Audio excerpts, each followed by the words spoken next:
Hello tout le monde, yo à tous, j'espère que vous allez très très bien encore une fois. Alors aujourd'hui je vais vous faire une news concernant un smartphone ultra performant pour les gamers qui seront servis, soi-disant de la marque Pocophone. De toute façon il y en a plein qui connaissent à mon avis cette marque. C'est qu'en fait ce que vous voyez en fait Pocophone c'est une sous-marque de Xiaomi mais qui veulent vraiment concurrencer dans les terres de vraiment vous voyez un peu le haut de gamme, mais pour un prix réduit. Donc voilà, donc vous avez compris la chanson de cette marque. Alors c'est une marque qui est ultra performante dans le monde du gaming, et vraiment aujourd'hui je vais vous présenter un smartphone qui est vraiment très performant, avec qui embarque un processeur Mediatek qui sort dans les 1 600 000 et quelques sur AnTuTu.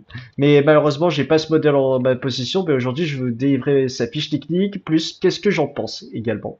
Comme le Honor Magic 7 Pro que je vous ai présenté l'autre fois.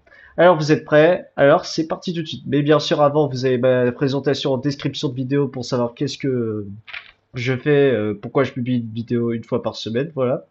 Donc, comme d'habitude, c'est en description de vidéo. Alors, vous êtes prêts pour cette vidéo? Et surtout avant, pensez à vous abonner, liker, partager, etc. Et c'est parti, let's go! Allez, c'est parti les amis. Donc, d'abord, je vais vous présenter sa fiche technique et qu'est-ce que j'en pense à chaque spécification que je vous délivre. Alors déjà, concernant son écran. Donc, c'est un écran Crystal Res OLED de 6,67 pouces. Alors, c'est en résolution 1,5K, c'est-à-dire soit 2712 par 1220 pixels.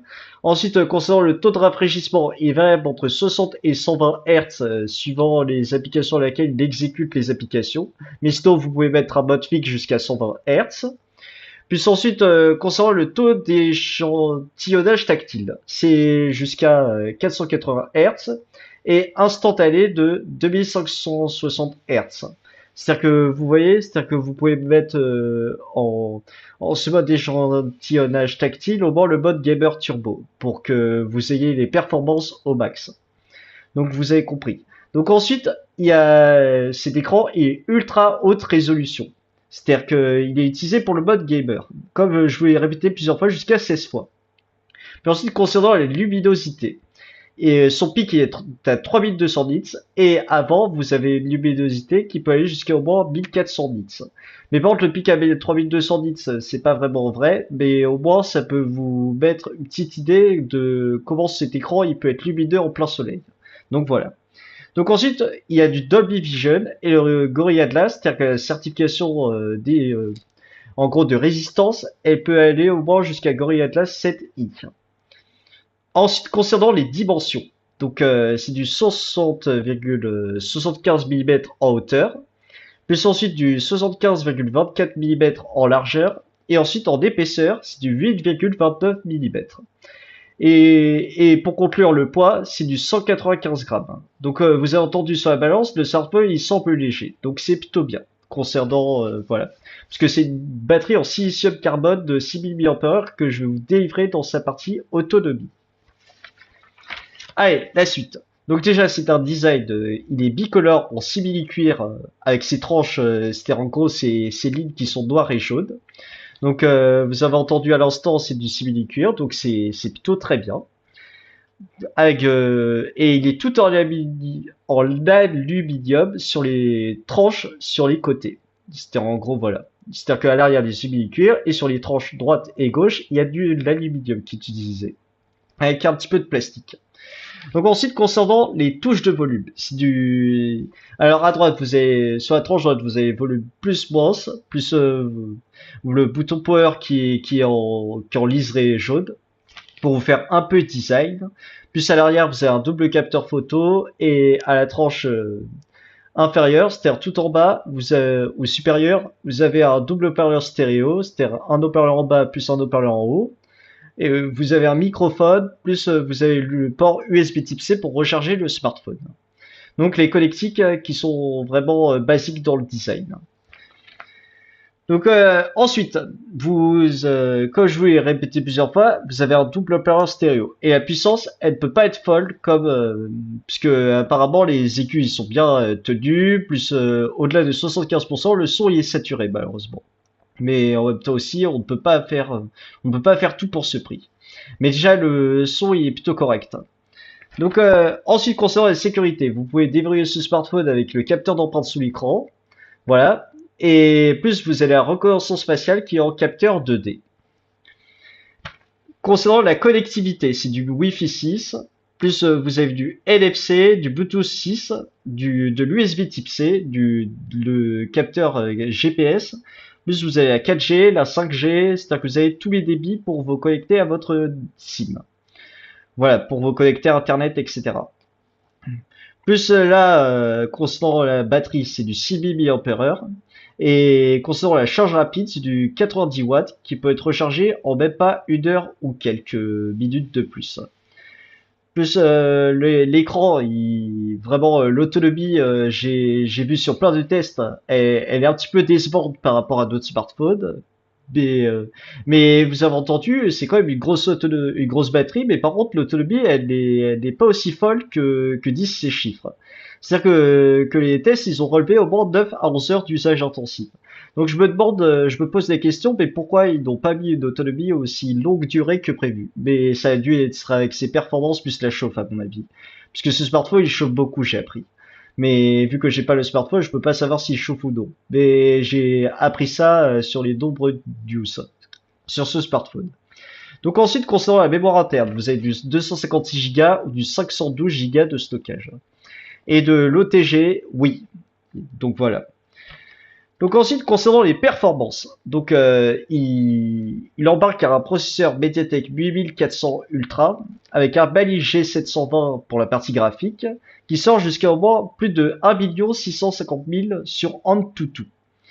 Plus, là, vous avez une fréquence qui peut jusqu'à 3,25 Hz et en CPU en octa-core jusqu'à 4 mm en finesse. Voilà, donc vous avez appris beaucoup de choses sur ce smartphone. Maintenant, je vais vous parler de la partie photo. Alors, à l'arrière de ce smartphone, il est composé d'un capteur 50 mégapixels plus un autre de 8 mégapixels, c'est-à-dire ouverture f1.5 pour le premier et 2.2 pour le deuxième. Par contre, il n'y a pas d'ouverture pour le capteur avant de 20 mégapixels. Et vous avez un double flash LED également.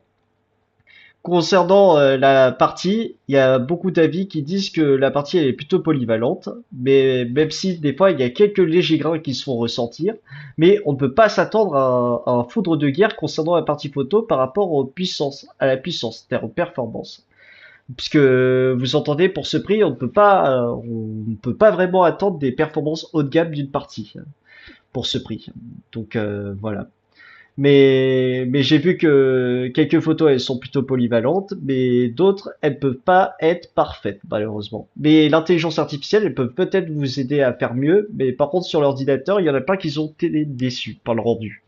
Mais de toute façon, chacun son avis et chacun décrit ce qu'il voit à son achat. Donc ensuite, concernant la surcouche, donc c'est de l'HyperOS 2 associé à Android 15. Et concernant l'intelligence artificielle, donc vous avez vraiment beaucoup de personnalisation. Vous avez les notes, c'est-à-dire que ça peut vous résumer. En gros, dès que vous avez un long texte, ben, ça vous résume quelques parties de ce texte. Puis ensuite, la galerie, ça peut vous faire jusqu'à de l'extension. Concernant le magnétophone, vous avez de la transcription de la parole ou texte et de la reconnaissance des lecteurs. Et ensuite, concernant les sous-titres, ça peut vous mettre de la transcription en temps réel. Et concernant les interprètes, c'est de l'intelligence artificielle, c'est-à-dire que ça peut vous traduire des conversations. Donc vraiment, il y a un petit peu d'intelligence artificielle, mais ce qui est plutôt bien pour ce prix également. Mais moi, je connais un autre modèle, c'est le dernier repos, etc. Donc voilà. Et maintenant, l'audio, je vous ai déjà dit. Donc, le haut-parleur mono, le haut-parleur stéréo, il est plutôt bon. Mais par contre, il y a un haut-parleur inférieur un peu plus puissant par rapport à l'autre. Ensuite, les aiguilles sont bien tenues. Mais par contre, ils saturent à 75% du volume. Et maintenant, concernant le prix.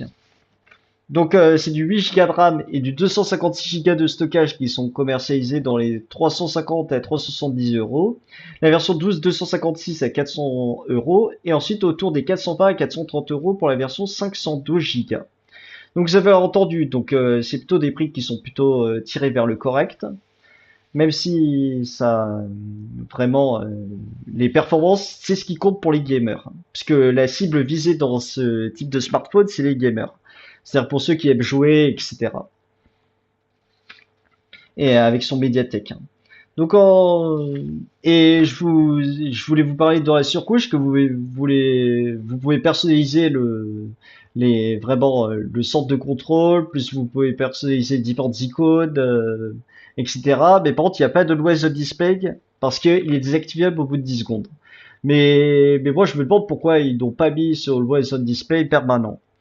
Mais en même temps aussi, c'est compréhensible pour cette gamme de prix. Mais vraiment, il y en a beaucoup qui voulaient attendre un Always on Display permanent. Voilà. Donc, vous avez compris. Donc, en conclusion, je vais vous dire les points positifs et les points négatifs que j'ai à dire sur ce smartphone, même si je ne l'ai pas en ma possession et qu'il n'est pas vraiment complet, ces petites news tests. Donc ensuite, concernant les performances, donc elles sont très bonnes dans les points positifs. Il y a une bonne autonomie et une excellente charge rapide de 90 watts. L'intelligence artificielle, il y en a un peu, donc c'est plutôt bien, avec le mode turbo plus la surcouche HyperOS 2. La qualité de fabrication qui est bonne, le design bicolore, le Bluetooth 6 et le prix. Parce que vraiment, dans cette gamme de prix, c'est vraiment excellent. Donc ensuite, concernant les points négatifs. Alors c'est la chauffe, la photo, plus le track en temps qui est décevant. Et, et je vais vous dire que c'est vraiment un très bon smartphone de haute volée pour les performances, pour ceux qui ne veulent pas se ruiner pour le prix. Mais par contre, si la photo ce n'est pas votre priorité, bah allez-y foncez sur ce Poco X7 Pro, c'est vraiment un excellent smartphone. Pour ceux qui veulent un smartphone polyvalent, qui est performant, mais par contre qui ne veulent pas une partie photo parfaite. Voilà. Donc c'était que mon avis. Alors si jamais vous avez des questions ou des commentaires sur ce Poco X7 Pro, ben, n'hésitez pas à me les dire en commentaire, j'y répondrai avec grand plaisir bien sûr. Et on se retrouve la semaine prochaine pour d'autres vidéos où je vous donne des news, des actu tech, etc. C'est-à-dire je vous parle de tout dans cette chaîne YouTube, de mes expériences personnelles. Alors si jamais vous avez aimé cette vidéo, alors c'est simple, n'hésitez pas à vous abonner, liker, partager, commenter. Et on se retrouve, voilà, comme je vous l'ai dit avant, la semaine prochaine. Donc salut et prenez bien soin de vous surtout, c'est la priorité. Alors ciao et à la semaine prochaine.